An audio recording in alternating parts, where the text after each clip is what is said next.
On the streets of Los Angeles, Memphis Reigns moves like a ghost who still remembers every alley, every valet, every rooftop escape route, a guy who used to take cars for a living and still thinks in horsepower and timing.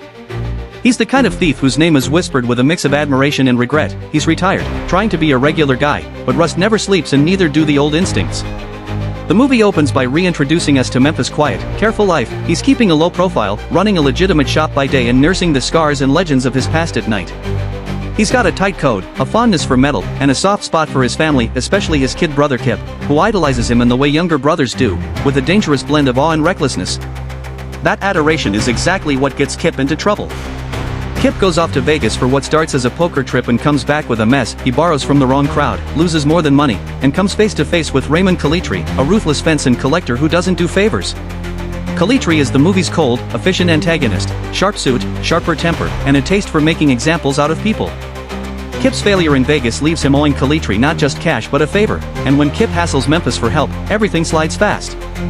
Calitri puts a gun to Kip's head, literally, and gives Memphis an impossible ultimatum: steal 50 specific cars in one night, or kiss Kip's life goodbye. It's the sort of ridiculous, cinematic ask that only a movie about legend-status car thieves could make feel like a ticking clock worth rooting for.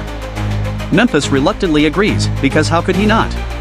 The tells are all their family first, even if it means going back to the life he swore he'd left.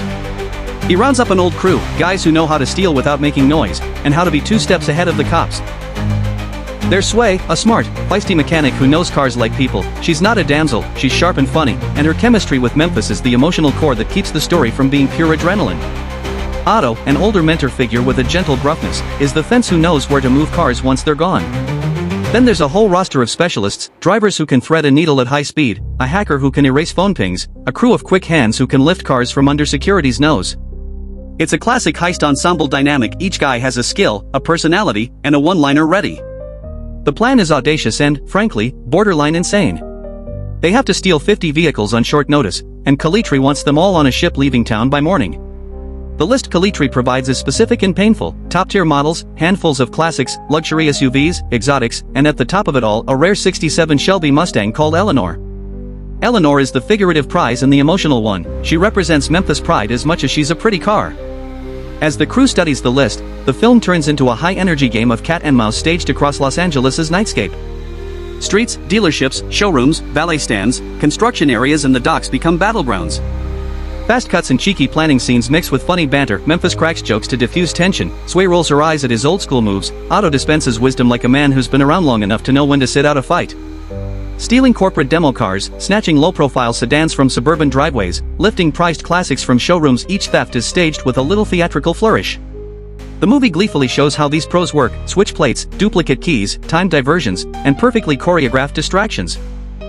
There are small, tense moments where things almost go sideways: a security guard who takes a slower break than expected, an undercover cop who appears at a wrong time, an alarm that's on the fritz, and you get to see how improvisation becomes an art form for this crew. Humorous touches abound. One guy has a bizarre obsession with vinyl seats, another treats a stolen van like a pillow fortress, and there's a running gag about how Memphis refuses to talk about one famous previous job. The jokes keep things human amid the heist chaos. Of course, tension mounts. Calitri's people aren't sitting still, they start tailing the crew, pressuring, setting traps. The cops, too, wake up and get involved. The city doesn't appreciate cars disappearing en masse. One of the film's strengths is how it balances the cool logistics of the thefts with the consequences. Friends end up in jail, plans need reworking in the middle of the night, and so-called safe houses blow up into scenes of mayhem. There's a sequence in a car crusher yard that's equal parts clever and nerve-wracking, where the crew must think fast to keep a precious load intact while the law closes in. The movie sometimes leans into the improbable, but it does so knowingly, inviting you to sit back and enjoy the ride. That wink is part of the charm. This is a movie that knows it's flashy, and it asks you to allow the glamour.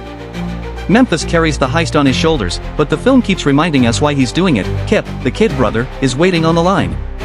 There are scenes where Kip fumbles, with fear, a few bad choices, and the crushing reality of a guy who's realized he leaned too hard on his brother's legend. Seeing Memphis steady Kip, taking both of them through danger because family is a non-negotiable, is the heart of the movie.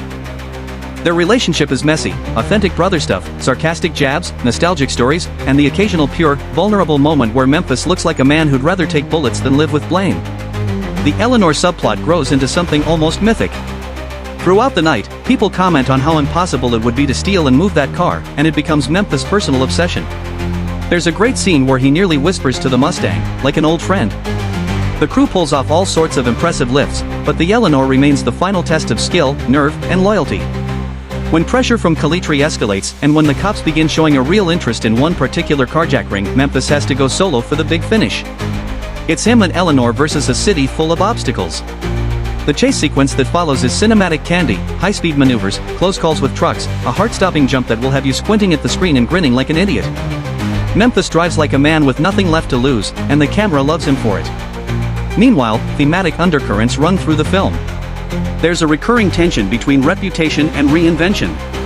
Memphis is trying to be a better man, but his past skills are the currency needed to survive. Calitri embodies the monetization of crime, the villain who treats people as transactions. Otto represents wisdom and the ability to see past a single night's glory. Sway stands for a different kind of life, one Memphis briefly glimpses as an alternative, stable, honest, and with someone who can look him straight in the eye. The movie never gets preachy about it, instead, it uses these relationships to give weight to the action. You care because these are people with history and spines, not only adrenaline.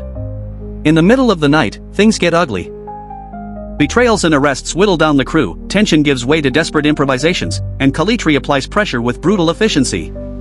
A couple of the thieves get caught, and the consequences painful. Those are not throwaway characters, and the film lets the cost of this life land on the audience. Memphis makes a few choices that are cold-blooded by necessity, and the movie asks us to judge them kindly because of what's at stake.